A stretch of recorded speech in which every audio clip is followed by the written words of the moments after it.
Hi viewers, welcome to RTV. నా పేరు సత్యం. ఈ రోజు శ్రీకాకుళం జిల్లా ఎజెండా కార్యక్రమంకి స్వాగతం. ఆంధ్రప్రదేశ్ రాజకీయాల్లో కాంగ్రెస్ పార్టీది పెట్టింది పేరు. ఆ కాంగ్రెస్ పార్టీ పోకడలు నిరసిస్తూ ఆవిర్భించినటువంటి యాంటీ కాంగ్రెస్ పార్టీ ఏదైనా ఉందంటే తెలుగుదేశం పార్టీ. అది 1983లో ఆవిర్భించింది. తదనంతరం మాత్రం ప్రత్యామ్నాయ చర్యలో భాగంగా ఈరోజు 2009లో మరో యాంటీ వైఎస్ఆర్ కాంగ్రెస్ పార్టీ ఆవిర్భావం ఉమ్మడి ఆంధ్రప్రదేశ్ వేదిక కావడం గమనార్హం. ప్రస్తుతం మాత్రం ఇటువంటి పరిణామాలు చోటు చేసుకుని ఈ తరుణంలో విభజన ఆంధ్రప్రదేశ్లో ఈరోజు టీడీపీ జనసేన పొత్తులతో వెళ్ళడం, మరోవైపు ఏదైతే వైఎస్ఆర్సీపీ మరో ప్రత్యామ్నాయ పార్టీ ఉన్న నేపథ్యంలో, అధికారంలో ఉన్న నేపథ్యంలో ఈరోజు ఒక జాతీయ పార్టీ కాంగ్రెస్ పార్టీ మళ్ళీ ఈరోజు పునర్వైభవం తెచ్చేందుకు చేస్తున్నటువంటి ప్రయత్నంలో భాగంగా ఆ రెండు ప్రాంతీయ పార్టీలకు అదేవిధంగా ఈ జాతీయ పార్టీకి రేపు 24లో ఎటువంటి పరిణామాలు చోటు చేసుకుంటున్న విషయం ఈరోజు మనం ప్రధాన ఎజెండాగా ఎంచుకున్నాం. ఈ విషయంపై మనతో మాట్లాడడానికి కాంగ్రెస్ పార్టీ జిల్లా అధ్యక్షులు పేడాడ పరమేశ్వరం, అదేవిధంగా టీడీపీ సీనియర్ చౌదరి బాబ్జీ కూడా ఉన్నారు. చూస్తే ఈరోజు మాత్రం 2024 ఎన్నికలు సమీపిస్తున్న నేపథ్యంలో నెల రోజుల క్రితం వరకు టీడీపీ జనసేన పొత్తు వైసీపీ తప్ప కాంగ్రెస్ పార్టీ అన్నది ఇంకా కనుమరుగైపోయిందన్నటువంటి ఈ తరుణంలో షర్మిల ప్రత్యక్ష కాంగ్రెస్ పార్టీ ఆంధ్రప్రదేశ్ రాజకీయాల్లో ఆమె రాక, మరోవైపు ఎన్నికలు సమీపిస్తున్న ఈ తరుణంలో ఎటువంటి పరిణామాలు చోటు చేసుకుంటున్న విషయం వారితో మాట్లాడదాం. చూస్తే కనుక ప్రస్తుతం షర్మిల రాక అనేది కాంగ్రెస్ పార్టీకి నూతన జవసత్వాలు తెచ్చినట్టు అనిపిస్తుంది. ఇటువంటి తరుణంలో నెల రోజుల క్రితానికి ఈ రోజుకి రాష్ట్రంలో వినూత్నమైన ఒక చర్చ నడుస్తుంది. నిన్నటి వరకు టీడీపీ జనసేన పొత్తు వైసీపీ అని, ఈరోజు కాంగ్రెస్ పార్టీ అనూహ్యమైన రీతిలో ఈ నెల రోజుల్లో ఒక పెద్ద ఫోకస్ నడుస్తుంది. ఆంధ్రప్రదేశ్ ప్రజలు కూడా ఒక చర్చ చెప్పారు. ఏ విధంగా తీసుకోవచ్చు 2024 ఎన్నికలు, రెండు ప్రాంతీయ పార్టీలు ఒక జాతీయ పార్టీ మధ్యనటువంటి ఒక సమరం సాగుతుందని అనుకోవచ్చా? సంగ్రామం జరుగుద్ది, తప్పనిసరిగా సంగ్రామం జరుగుద్ది. రెండు ప్రాంతీయ పార్టీలకి గట్టి పోటీనిచ్చి మేము గట్టిగా ఎదుర్కొంటాం. ఈసారి ఎన్నికల క్షేత్రంలో కాంగ్రెస్ పార్టీ ఆమె తుమ్మి తేల్చుకోవడం సిద్ధంగా ఉంటుంది. అంటే నెల రోజుల వరకు కాంగ్రెస్ పార్టీ అంటే అక్కస్తున్న ఆంధ్రప్రదేశ్కి ఈరోజు ఒక అకస్మాత్తు ఒక పరిణామాలు, తెలంగాణలో కాంగ్రెస్ పార్టీ అధికారంలోకి రావడం, మరోవైపు ఇప్పటికే అంటే వారు ఊహించుండదేమో వైసీపీ అదేవిధంగా టీడీపీ జనసేన కూడా కాంగ్రెస్ పార్టీ ఇంత అనంత కాలంలో మళ్ళీ ఇంత జనాదరణ పొందని అనుకుని ఉంటారు కదా. మేమైతే అనుకున్నాం. గత సంవత్సర కాలంగా ఈ పరిణామాలు మాకు కనిపిస్తున్నాయి. అక్కడ హిమాచల్ ప్రదేశ్ నుంచి, అలాగే ఇక్కడ కర్ణాటక ఫలితాలు కానీ, తర్వాత వచ్చినటువంటి తెలంగాణలో వస్తున్నటువంటి మార్పులు కానీ, మన రాష్ట్రంలో మన పార్టీ నిర్మాణం కానీ, చురుగ్గా జరిగినటువంటి పార్టీ నిర్మాణం కానీ మాకు పూర్తి నమ్మకం కలిగించాయి.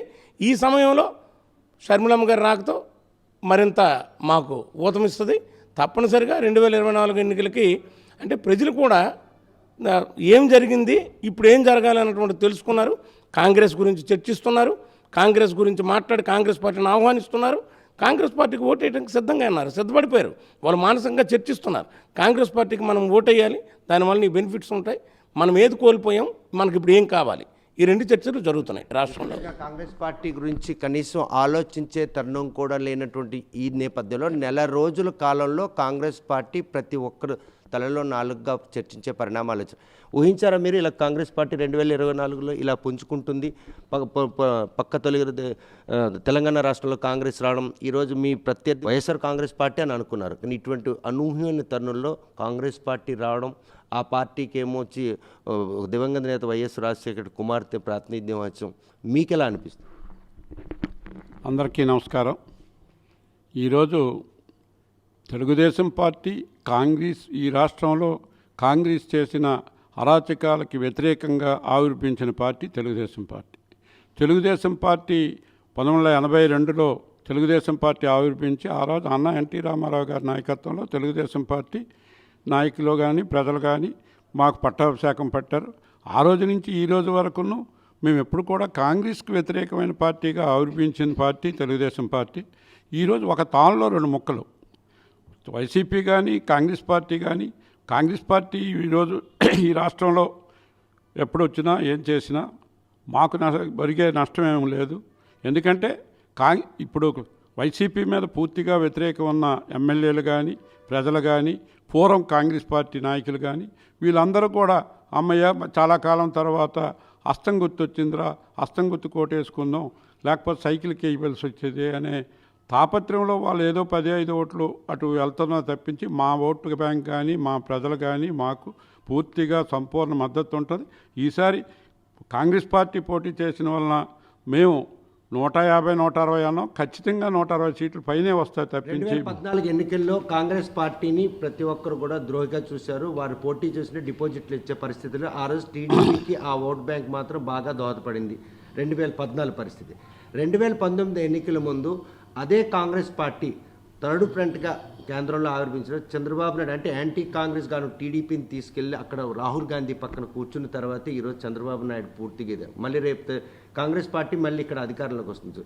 పక్క తెలంగాణలో మాత్రం టీడీపీ అక్కడ పోటీ చేయకపోవడం, కాంగ్రెస్ పార్టీ రాక టీడీపీయే కారణం అంటారు. రేపు 2024లో అటువంటి పరిణామాలు చోటు చేసుకుంటే ఈరోజు ఎవరు ఏమనుకున్నా అక్కడ ఉన్న పరిస్థితులు కేసీఆర్కి వ్యతిరేకంగా, కేసీఆర్ చేసిన అరాచకాలకు వ్యతిరేకంగా 10 ఏళ్ళు ఈరోజు తెలంగాణ రాష్ట్రం ఏర్పడడానికి కారణమైన పార్టీని ఏదో ఒక విధంగా భూస్థాపితం చేయాలనే ఉద్దేశంతో చేసిన ప్రయత్నంలో భాగమే ఈరోజు తెలంగాణలో రేవంత్ రెడ్డి గారు ఒక మంచి వ్యక్తిగా, రేవంత్ రెడ్డి ఈరోజు సమాజం కోసం ఆయన అవుట్రైట్గా కాంగ్రెస్ పార్టీని మళ్ళీ పునర్వైభవం తీసుకురావడానికి ఆయన పనిచేసిన తాపత్రం దీనిలోనే ఈరోజు మేము ఎవరిని అంటే ఆయన ప్రయత్నానికి మీది కూడా చేదోడు కించెంత కనిపిస్తుంది. టీడీపీ ఈరోజు అంటే చంద్రబాబు నాయుడు అరెస్ట్ అయ్యి జైల్లో ఉన్నారు, పోటీ చేయలేదు చాలా మంది చెప్పుకునే పరిస్థితి. కానీ టీడీపీ అంత పూర్తిగా మేము ఎన్నికల్లో పోటీ చేయడం అంటే కాంగ్రెస్ పార్టీకి ఇండైరెక్ట్గా సపోర్ట్ చేస్తాం.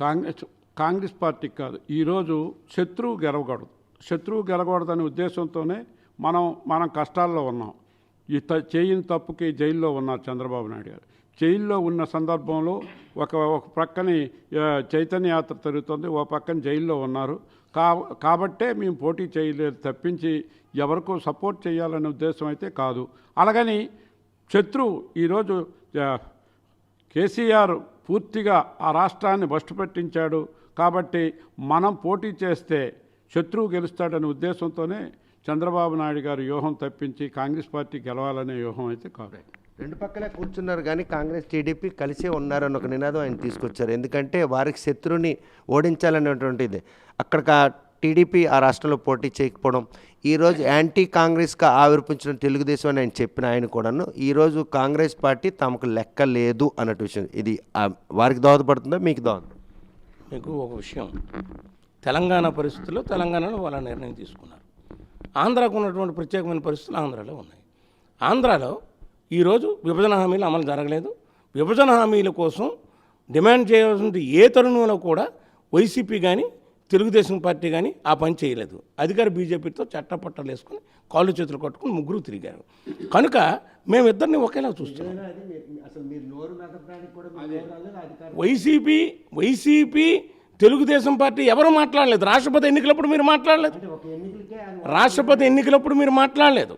అలాగే నల్ల చట్టాలు చేసిన ప్రతిసారి రైతుల మీద చట్టాలు చేసినప్పుడు వీళ్ళిద్దరూ మాట్లాడలేదు. మొట్టమొదటి ఓటేశారు. అందరికీ రాష్ట్రపతి కోసం సరైన వారు పోటీ పెట్టలేదు. రాష్ట్రపతికి యునానిమస్గా ఆ రోజు అందరూ కూడా సపోర్ట్ చేశారు. రాష్ట్రపతికి తప్పించే సపోర్ట్ అది కాదండి. వైసీపీ వాళ్ళు ఈ రాష్ట్రంలో 25 స్థానాలు మాకు గెలిపించండి, మేము రాష్ట్రం కోసం రాష్ట్ర స్టేటస్ కోసం చేస్తామని చెప్పారు తప్పించి మేము ఖచ్చితంగా ప్రతి సమస్య మీద బీజేపీతో మేము ఎప్పుడు కూడా మిలాఖత్ అవ్వలేదు. మీరు పొరపాటుతున్నారు. జనసేన పొరపాటు పడుతున్నారు. ఎప్పుడు కూడా ఈ రాష్ట్ర ప్రయోజనం కోసం ఆవిర్భించిన పార్టీ తెలుగుదేశం.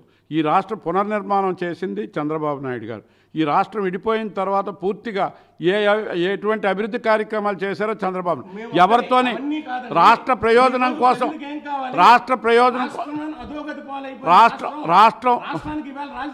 రాష్ట్రానికి రాజధాని లేకుండా చేసినాడు ఎవడు? రాజధానిని నిర్మించింది చంద్రబాబు నాయుడు. అమరావతి రాజధాని లేదా? నిలదీయడంలో వైఫల్యం ఏందని అని చెప్తున్నారు కదా. నిలదీయడం కాదు. ఈరోజు పోలవరం ప్రాజెక్టు నిర్మాణం చేసింది ఎవరు? రాష్ట్ర విభజన విషయంలో ఈ రోజు కాంగ్రెస్ పెద్ద ద్రోహిగా నిలబడడానికి వైసీపీ, టీడీపీ అదేవిధంగా వీళ్ళందరూ కారణం అని అంటున్నారు. కాంగ్రెస్ పార్టీ అర్ధరాత్రి ఈ రాష్ట్రం తలుపులేసి రాష్ట్రం విభజన చేసి ఈ రాష్ట్రాన్ని అధోగతి పాలు చేయడానికి పార్టీ కాంగ్రెస్ పార్టీ. విభజించాలని మీరు లెటర్ ఇచ్చారని చెప్తున్నారు కదా. లెటర్ ఇచ్చారు, అది కాదండి. ఈరోజు అదంతా మీరు అధ్యక్ష, మీరు చాలా ఆవేదనతో మాట్లాడుతున్నారు. లేదు, వాస్తవాలు కూడా తప్పుదారి పట్టించి గట్టిగా మాట్లాడితే ప్రజలైతే ఈ ఎన్నికల్లో ప్రజలైతే రెండు పార్టీలకి రెండు పార్టీలు 2024లో కాంగ్రెస్ పార్టీ కనుక అధికారంలోకి వస్తే విభజన హామీలు నెరవేర్చడంతో పాటు రాజధాని అదేవిధంగా ప్రత్యేక హోదా కల్పిస్తామంటే టీడీపీ స్టాండ్ ఉందా? 2000 అది మామూలుగా ఎండమావులు చూసి అధికారం అనేది వాళ్ళు ఒట్టి ఆలోచనలో ఉన్నారు. ఎండమావులు చూసి అధికారం అంటున్నారు. ఖచ్చితంగా అధికారంలోకి వస్తాం. ఈ రాష్ట్రాన్ని ఏ విధంగా అభివృద్ధి చేయాలో చేస్తాం. ఆ అవకాశం 2014లో కల్పించినప్పుడు కూడాను ప్రత్యేక హోదా విభజన హామీలు నెరవేర్చడంలో పూర్తిగా వైఫల్యం చెందిన కాంగ్రెస్ పార్టీ. మరి ఈ విషయంలో ఆ రోజు ఇంతలా మిమ్మల్ని ద్రోహిగా నిలబెట్టడానికి ఏ పార్టీలు ఆ రోజు కంకణం కట్టుకొని తదనంతరం ఇదే అంశాన్ని పెట్టుకొని అధికారంలోకి వచ్చిన వైసీపీ కాంగ్రెస్ పార్టీ కావచ్చు, టీడీపీ కాంగ్రెస్ పార్టీ, ఈరోజు రాష్ట్ర ప్రజలు వీరు చెప్పిన మాటలు నమ్మే పరిస్థితి ఉందా, లేకపోతే మీ మాటలను వారు ఏకీపించే పరిస్థితి కాదండి. రాష్ట్రంలో ఇవాళ చర్చ జరుగుతుంది. 2014 నుంచి 19 వరకు అధికారం ఇచ్చినటువంటి తెలుగుదేశం పార్టీ విభజన హామీలు అమలు చేయలేదు. ఆ తర్వాత వచ్చినటువంటి విభజన హామీల కోసం ఒక్క డిమాండ్ కూడా చేయలేదు. తరువాత వచ్చినటువంటి వైసీపీ కూడా ఆ పని చేయలేదు. అప్పుడు ఇప్పుడు గత 10 సంవత్సరాలుగా బీజేపీతో వాళ్ళు కలిపి తిరిగారు. బీజేపీ ఏమీ చేయలేదు. ఈ రాష్ట్రానికి ఏమీ చేయని బీజేపీకి మీరు ఎలా సపోర్ట్ చేశారు? ఎందుకు నిలదీయలేదు మీరు? కనీసం రైల్వే జోన్ రాలేదు ఈ రాష్ట్రంలో. రైల్వే జోన్ అండి, రైల్వే జోన్ నిధులతో సంబంధం లేదు. నిధులతో సంబంధం లేని రైల్వే జోన్ ఇవ్వలేదు. మీరే రోజు ఆందోళన ఎందుకు చేయలేదండి? ఆందోళన ఎక్కడైనా చేశారా? ఆందోళన ఎందుకు చేయలేదండి? మీరెందుకు ప్రజలకు నాయకత్వం వహించలేదు? మీరు వెళ్ళి అక్కడ మోడీ దగ్గర ఉన్నారు మీరంతా. మీరు కానీ జనసేన కానీ వైసీపీ కానీ మీరంతా మోడీతో స్నేహం అండి. మీరంతా మోడీతో స్నేహం. మీరు మోడీ పరిపాలనే మాకు మార్గదర్శకం అంటున్నారు. ప్రస్తుతం మాత్రం టీడీపీ, జనసేన, వైసీపీ మూడు కూడా మోడీ కనుసైకిల్లో నడుస్తుందని కాంగ్రెస్ పార్టీ బాహారంగా ఆరోపిస్తుంది. ఏమంటారు? ఇవన్నీ ప్రజలకు వీళ్ళు ఏంటంటే పూర్తిగా ఈ రాష్ట్రంలో పూర్తిగా భూస్థాపితమైపోయిన కాంగ్రెస్ పార్టీ ఈ ఆంధ్రప్రదేశ్లో కాంగ్రెస్ పార్టీని ఏ విధంగా ఇది జగన్మోహన్ రెడ్డితో మిలాఖత్ అయ్యి వచ్చిందా, షర్మిల మిలాఖత్ కాకుండా వచ్చిందా, ఏ విధంగా తెలియతర్పించి ఇదంతా ఒక డ్రామాలో ఇదొక భాగమే తప్పించి షర్మిల తాలూకా తేడా ఇది వైఫల్యాలు కానీ షర్మిల తాలూకా ఇవి కానీ ఆవిడ తాలూకా పద్ధతులు కానీ ఏంటనేది ఒక 15 రోజుల్లో తెలుస్తాయి షర్మిల ఏం చెప్తుందో. చూస్తే కనుక ప్రస్తుతం షర్మిల రాక్ అన్నది ఈరోజు వైసీపీకి దోహదపడుతుందని టీడీపీ ఒక ఫోబియాలో ఉంది. అందులో ఏదైనా ఇంటర్నల్ కనెక్టివిటీ. మేము ఒక మాట చెప్తున్నామండి. ఇప్పుడు షర్మిల గారు వచ్చిన తర్వాత ఏమవుద్ది అన్నటువంటిది ఆయన ఒక అంచనాలో ఉన్నారు. ప్రతిపక్షం ఆ విధంగానే మాట్లాడుతారు వాళ్ళు. ఎందుకంటే విపక్షం వాళ్ళు ఏం మాట్లాడాలో అదే మాట్లాడుతున్నారు. కానీ వాస్తవ పరిస్థితి అందుకు భిన్నంగా ఉంది. ఈరోజు ఏవైతే వైఫల్యాలు ఉన్నాయో ఆ వైఫల్యాలు రాష్ట్ర పురోగతికి దోహదపడవు. రాష్ట్రాన్ని అభివృద్ధి చెందించాలంటే తప్పనిసరిగా కాంగ్రెస్ రావాలని నమ్మినటువంటి వాళ్ళు వస్తున్నారు. అందులో షర్మిల గారు కూడా ఒకటే.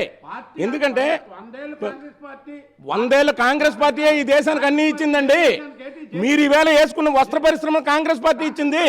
మీరు పెట్టుకున్న కళ్ళజోడు, నేను పెట్టుకున్న కళ్ళజోడు కాంగ్రెస్ పార్టీ పెట్టిన పరిశ్రమలు. ఈ రోజు మనం తింటున్న అన్నం ప్రాజెక్టులు కాంగ్రెస్ పార్టీ కట్టింది సార్. కాంగ్రెస్ పార్టీ ప్రాజెక్టులు కట్టింది. కాంగ్రెస్ పార్టీ అంతరిక్షంలోకి తీసుకెళ్ళింది కాంగ్రెస్ పార్టీ. మీరు నేను ఇక్కడ కూర్చొని మాట్లాడే బీసీలకి, దళితులకి సర్వ హక్కులు ఇచ్చే విద్యను కల్పించి కాంగ్రెస్ పార్టీ భారత రాజ్యాంగానికి రక్షణ కల్పించి కాంగ్రెస్ పార్టీ నిలబెట్టిందండి. ఈ దేశంలో చచ్చుబడిపోయినటువంటి భారతదేశానికి స్వాతంత్రం వచ్చిన తర్వాత జవసత్వాలు ఇచ్చి దేశానికి వెన్నెముకిచ్చి నిలబెట్టింది.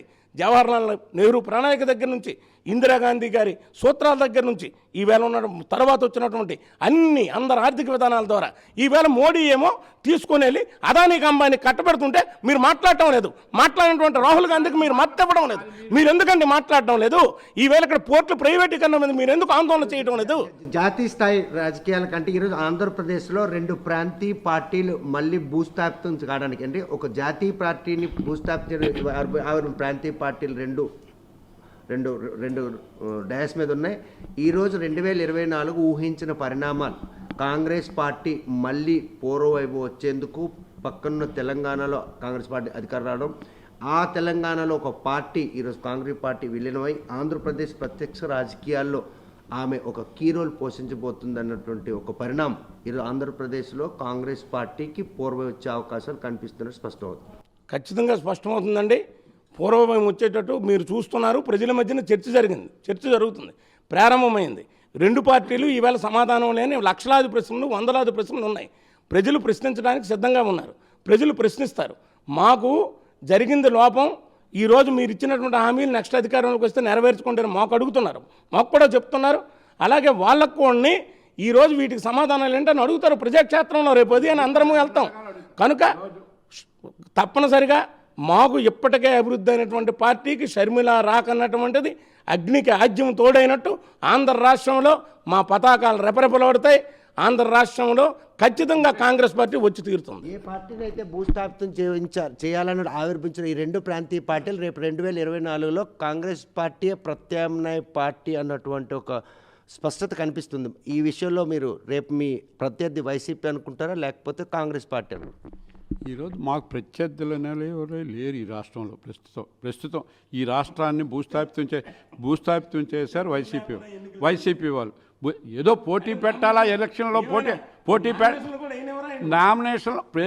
మేము ప్రజాస్వామ్యాన్ని నమ్ముకున్న పార్టీ, ప్రజల కోసం పనిచేసిన పార్టీ, ప్రజాస్వామ్యాన్ని నమ్ముకున్న పార్టీ, ప్రజల కోసం పనిచేసే పార్టీ, ప్రజలకి సేవ చేసిన పార్టీ. ఈరోజు మీకు రాష్ట్రంలో 2014లో ప్రస్తుతం మీ నియోజకవర్గం కోసం 2014 నుంచి కాంగ్రెస్ పార్టీ పూర్తిగా ఆ పాపానికి తలా పాపం సిరా కొంచెం అన్నట్టు పాపం చేసింది. పాపం అది కాదండి. ఈ రాష్ట్ర విభజన కోసం రాష్ట్ర విభజన ఎప్పుడు విభజన చేసిన తర్వాత ఈ ఆంధ్ర రాష్ట్రానికి పూర్తిగా అన్యాయం చేసింది ఎవరనంటే కాంగ్రెస్ పార్టీ, మన్మోహన్ సింగ్. కాంగ్రెస్ కాంగ్రెస్ పార్టీలతో 2014 ఎన్నికల్లో విభేదించినట్టు చంద్రబాబు 2019 ఎందుకు కలిసారు? వాళ్ళు 2019 కానీ 14 కానీ వాళ్ళ ఎగ్జిస్టెన్సీ కోసం వచ్చారు తప్పింది మా ఎగ్జిస్టెన్స్ ఏం లేదు అక్కడ. మా ఎగ్జిస్టెన్సీ ఈరోజు ఈ 10 సంవత్సరాల్లో 2024లో మీ ప్రత్యర్థి వైసీపీ, కాంగ్రెస్ పార్టీ 2 పార్టీలను మాతోని ప్రస్తుతానికి వాళ్ళు ఇండివిజువల్గా పోటీ చేస్తూ ఉంటారు. ఈరోజు పరిణామాలు కూడా కాంగ్రెస్ పార్టీ వాళ్ళు షర్మిల ఈ రాష్ట్రంలో అడుగుపెట్టి ఆవిడకి అధికారికంగా ఏదో పదవి ఇచ్చి పంపిస్తే షర్మిలకి కాంగ్రెస్ పార్టీలో వాళ్ళ ఎగ్జిస్టెన్సీ ఇప్పుడు ఇక్కడి నుంచి వెళ్ళే వాళ్ళు ఎమ్మెల్యేలకు వీళ్ళు మా దగ్గరికి వస్తే నో వేకెన్సీ అని చెప్పేస్తున్నారు. మా వాళ్ళు నో వేకెన్సీ అని చెప్పిన సందర్భంలోన కాంగ్రెస్ పార్టీలో చేరడానికి వాళ్ళు సిద్ధపడుతున్నారు. కాంగ్రెస్ పార్టీలో సిద్ధపడి ఇవన్నీ ఎవరికి లాభం? Telugu Desam party already Janasena party ఖచ్చితంగా ఈ రాష్ట్రంలో 160 సీట్లు గెలుస్తాం. మళ్ళీ ఎలక్షన్ కౌంట్ అయిపోయిన తర్వాత పరమేశ్వర